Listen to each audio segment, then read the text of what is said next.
at all the sports, look at the young players, track them, and then we can see them. It's a really cool series. Then I don't have to personally do it. Time to go viral now. Last night, the Rim made a great defense play on JaVale McGee, blocked his dunk.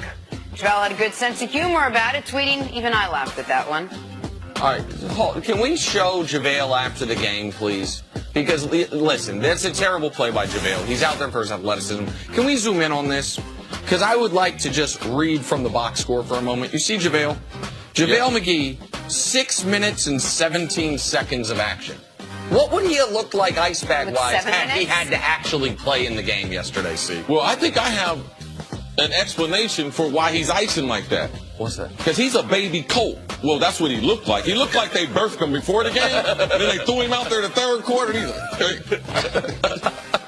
Not a strong performance, JaVale, but you did live up to your reputation. And we now know for next season, when Inside the NBA comes back, first episode, first Shacked in a Fool. Oh, absolutely. We got it. JaVale McGee. He's a mainstay on the show. Mainstay on the show despite his protestations. Take that, JaVale. Time for some stories to start your morning, brought to you by Ace, the helpful place. Kevin Love had a nice showing in Game 1, like we talked about that, after clearing concussion protocol before the game. Put up 21 points, had 13 rebounds. In the Cavs' loss yesterday to the Warriors, Nick, how impressed were you with Love's performance? It was one of the better finals games he's played. He made an egregious defensive mistake down the stretch, fouling Steph for an and one when they were up 2. But offensively, he was unafraid. He was shooting jump shots rather than trying to really post up when he didn't have the advantage. I thought Kevin Love played as well as you could have hoped he would play coming back from the concussion. Yeah, late in the game, he made a big 3. Faking the pass, knocking down that 3. I thought that was one of the big shots in the game, especially coming after the concussion. He's had a couple concussions. You don't know what you're going to get. Now, that might be one of the things that you pointed out encouraging moving forward, his play.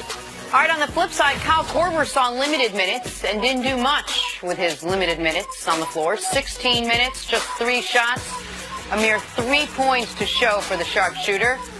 Nick, what'd you think of Korver's performance? This is why that last year in the finals he was borderline unplayable. Is he has to be on fire offensively to make up for his defensive limitations against this basketball team. And he has so many defensive limitations, he started making mistakes. We expect Kyle to spot up, shoot. But he played dumb basketball. They had a couple switches where he was supposed to switch. He couldn't even read the pick.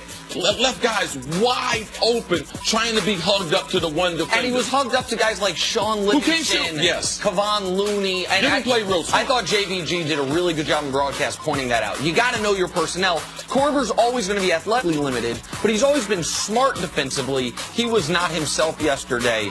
He's a guy they're going to need. JVG. 2 unstoppable basketball forces make for solid NBA drama. LeBron and Steph's end-of-game interaction, just the latest example of why this series has been so competitive. Both stars led their teams in scoring and assists. Chris, what'd you make of all the trash talking at the end of the game? No, that's what LeBron was supposed to do. Steph was going to the hole. He tried to put it off the glass. LeBron smashed it. LeBron said something to him. Steph said something to him. According to the people at courtside, Steph said to him, "You couldn't let me have that." Yeah. And LeBron got angry. Yeah, absolutely. And it's something that they've had in these finals going before. So, no, I ain't going to let you have no layup at the end of the game. You're still out here playing. LeBron should keep playing hard. I don't mind it because later on they talked and everything. They realize that they are the faces of the NBA. I don't mind a little trash talk. It was heated. I don't mind it either. I totally understand why LeBron was upset in the moment because these guys are laughing and giggling. LeBron feels like he just got a stomach punch in the way the game was ending. And Steph's like, "Oh, you can't let me get that layup for the numbers?" Like, I understand why LeBron's immediate reaction, even though these guys are friendly off the court, would be like, "Man, miss me with that." No, I told him, "Get out my face." Get out my bleeping face. All right, finally, LeBron. 51 points, the most he's ever had in a finals game, along with 8 rebounds, 8 assists. Nick, can you put LeBron's night into perspective? Yeah, I mean, it is now one of the 3 best finals performances ever. Jordan's 55 points against the Suns in the midst of the best series Jordan ever played, the 93 finals against the Suns. A 61-point night by one of the most underrated players in NBA history, Elgin Baylor. And then LeBron's 51, 8-8. Of course, it's the first 58-8 in finals history. It's the highest shooting percentage on a 50-point night in finals history. And it gave LeBron his 8th 40-point game of these playoffs, which ties... This year? This year. Of these playoffs. His 8th 40-point game of these playoffs. In his 19th playoff game this year. It's got to be the best sequence of playoff series by anyone in NBA history. It is trending that way. Right, so it's the most 40-point games in a playoffs ever. It ties Jerry West. And in the finals, LeBron now has more. Now listen to this. He has more 40-point games in the finals since he went back to Cleveland. In 4 years. In 4 years. Than Jordan had in his entire career. More 40-point games in the finals in these last 4 years than all of them, obviously, against this Warriors team, this great team, than Jordan had in the entirety of his Even career. you probably couldn't have imagined. You knew LeBron had to, you and I talking privately, LeBron was going to have to play at a level. Once we started the Pacers series, we could see the back and forth. But there's no way you could have imagined 8 40-point games. It's insane. And potentially might have a couple more. To me, I told you, I was with Michael Jordan. I traveled with him. In that Phoenix series, he was unconscious. He was really, really unreal. This is the best that I've seen anyone play in the finals, and I would say in NBA history. It's such a shame because if he had a legitimate number 2, can you imagine how much more competitive this would be? It would just make his life a little bit easier. He's doing this 2, by himself. A legitimate 3, a legitimate 4. Here's the thing. While I would have liked, and I think C used the words properly earlier, the Cavs deserve to win this game. I would have liked Cleveland to win this game. LeBron not having a legitimate number 2 is why we're getting to see this version of him. The I have to do everything version of him. The guy that seemingly can't get tired. Like, if he was on a better team, we wouldn't see that. And I just want to remind the audience real quick, the last 3 playoff games LeBron's played.